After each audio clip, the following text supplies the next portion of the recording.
All right. Well, hey, good afternoon. I'm Director Mike Register of the Georgia Bureau of Investigation, and thank you all for coming this afternoon to talk about a very important event. Today, I'm very excited to stand here in partnership with the FBI and other critical partners such as Othram Labs and finally bring closure to the family of Stacey Chahorski. The case first began way back in December of 1988 as the victim was found in Dade County, Georgia, on the side of Interstate 59. That was over 33 years ago. But the GBI never gave up attempting to find the identity of the victim and ultimately the identity of the person who committed the crime. This could not have been possible without the assistance of our partnership with the FBI, the tireless efforts of our great GBI personnel in Region 1, and the work of Othram Labs in using advanced technology of genealogy. Speaking of our personnel in Region 1, over the last 4 years, they've actually solved 4 cold cases. That dedication made it possible to give Stacey's family the answers they've waited so long to get. Again, a big thanks to the FBI's Atlanta field office and their critical assistance, and I look forward to continuing that great partnership that we have. Next, I want to bring up Atlanta's FBI Special Agent in Charge, Agent Farley. She'll say a few words and introduce herself. Agent Farley. Thank you. Good afternoon. As Director Register just stated, we're standing before you today, almost 34 years later, to say we have finally identified Stacey Chahorski's killer. I think the most important message we could deliver today is to any victim of violent crime is that the FBI and our entire law enforcement community in Georgia will never give up, and that we'll use every technological advancement we can to seek justice for you and your family. The FBI would like to thank the GBI and the Dade County Sheriff's Office for their persistence in solving this case and for bringing us on board in 2021 to assist. Without the hard work of each participating agency, we would not have the successful resolution we do today. With all the other leads exhausted, funds were secured to use forensic genetic genealogy to generate some new leads in the case. Investigative genealogy is a relatively new process, but has been used to help solve several cold cases throughout the country. Last January, through the evidence and DNA testing, we identified the victim, known as the Rising Fawn Jane Doe, as Stacey Chahorski. With that information, agents from FBI Atlanta, Detroit, and Baltimore field offices sought to identify Stacey's killer. It did not take long. Genealogy DNA proves Henry Haas Weiss killed Stacey Chahorski. Weiss was a truck driver who drove through Dade County, Georgia on his regular route. Weiss had a criminal history in the Southeast, all of which predated mandatory DNA testing for felony crimes. Mr. Weiss was killed in a stunt car accident in 1999. Investigators found what was believed to be the killer's DNA at the scene, but for years it could not be linked to a person. Once the FBI became involved, the DNA was traced back, and the investigation revealed Weiss had a living family member who was interviewed, cooperated, and a DNA match was confirmed. This case is key because it's the first time that we know of that investigative genealogy was used to identify both the victim and the killer in the same case. We'd like to thank Othram Labs, which was instrumental in both identifications. Make no mistake about it, though, technology alone did not solve this case. The determination of agents in both the FBI and GBI, along with every officer who worked this case for 33+ years, helped bring this case to its conclusion. We realize solving this horrific crime does not ease the pain for Stacey's family. Nothing can. But hopefully it answers some questions. And let this serve as a warning to every murderer, rapist, and violent offender out there. The FBI and our partners will not give up. It may take years or even decades, but we are determined and we will continually seek justice for victims and their families. Thank you.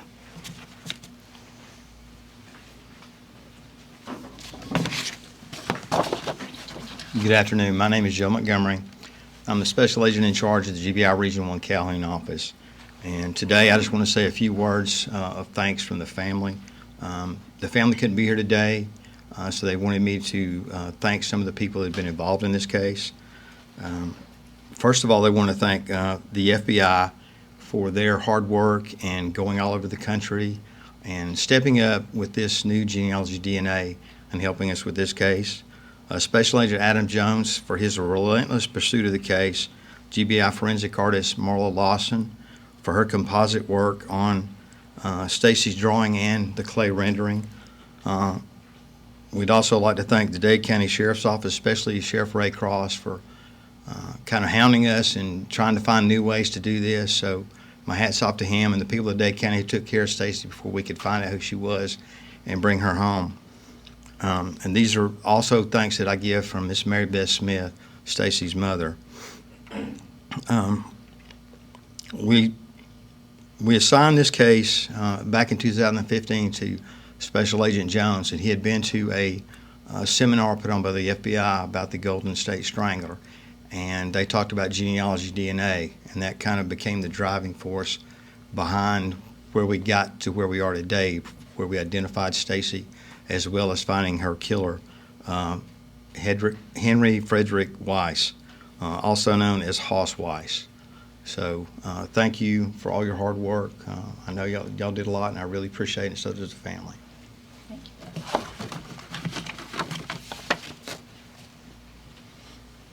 Hello, I'm Chris Arn. I'm the District Attorney of the Lookout Mountain Judicial Circuit, which includes Dade County. I'd like to start off by thanking the GBI and their tireless efforts in continuing to investigate this case over the years, never ceasing in their quest for justice in this case. I'd also like to especially thank the FBI and their willingness to help out with this important new technology and resource to be able to finally get some answers in this case and find out Stacey's identity and find out who her killer was and his identity. And although we can't bring him to human justice, he's been facing the ultimate justice for some number of years now. At least we can get some answers for Stacey's family, and they can go to bed knowing that their daughter's killer, their loved one's killer, is not out there on the prowl anymore. And they finally can get some answers to questions that have been plaguing them for over 30 years, and maybe they can rest a little easier having answers to those questions, which wouldn't have been possible without the tireless work of the GBI and the assistance of the FBI. So again, thank them. And in closing, I think I speak for every person who works with the GBI, the FBI, Dade County. Our sincerest condolences to Stacey's family. That concludes the press conference. Thank you. Are you able to explain how the process works at all? Can you go through that? So no non-specifics, we can't right now. So, of course, every case is different, but can this technology you guys are using for this case, can that be used to solve other cold cases here in Georgia that the GBA is handling? I think if the parameters are there, certain underlying parameters, certainly it can be used. And I know the GBI, the FBI, will use it wherever, whenever we can. When did the family find out about this, and what was your conversation like with them? I spoke with. Do you mind coming to the microphone? Thank you. I spoke with Stacey's mother last week to let her know that we'd found who the killer was, and she, of course, got upset. But she was very thankful to everybody that I mentioned, and was just overwhelmed. And every time I talk to her, she gets overwhelmed. So, and understandably so. I mean, you lose your daughter 34 years ago, and you go through that emptiness of not knowing where she's at, and finally being able to say, she's here. Plus, her body's gone back home. So. Thank you. Was identifying the killer able to bring any other light onto the motive or why this happened? Really not, because what little we knew about Mr. Weiss, it was before we started doing things with DNA and being able to track where he had been. He was a truck driver, so we felt all along that it was a serious truck driver. We just could not figure out who it was, and we kind of felt like something was wrong because you have a 10-year gap where there's no activity, and we felt he was either passed away or incarcerated somewhere and just not done any DNA testing to bring him to light. Do you think that Weiss might have been behind other crimes, even killings? It's possible, but we have his DNA now in CODIS, so if they are, they should come to light now. course, it took a couple of years for you guys to, from the moment he killed her to him dying, and then for you guys to, can you talk a little bit about how important is it to make sure that, what message do you hope it sends to those people who might have killed somebody on a cold case and are just out there living their life like nothing happened? Well, if you think when this case started, this predates DNA. I was reassigned the case in 2005. I got the evidence to the FBI. They made a DNA profile, put it in CODIS, and we had no results until we did the specific genealogy DNA. And that's when everything came to light, and everything started falling together after that. Are you able to talk about how you identified the relative? Like, because you'd have to have a person in mind before you could do the test. I really can't go into specifics of that. It's almost like, it's basically another lead to run down. The genealogy DNA does not tell you exactly who it is. It develops a profile, and then you have to go through different relatives, and it's almost like a tree, and you're working your way back towards the trunk. Is a simpler way to say it. One of you mentioned that the uniqueness of this case was that both the victim and the perpetrator, the killer, were identified by genetic genealogy, which is one thing I don't think I've ever heard of either. Can somebody talk about just how unique that is?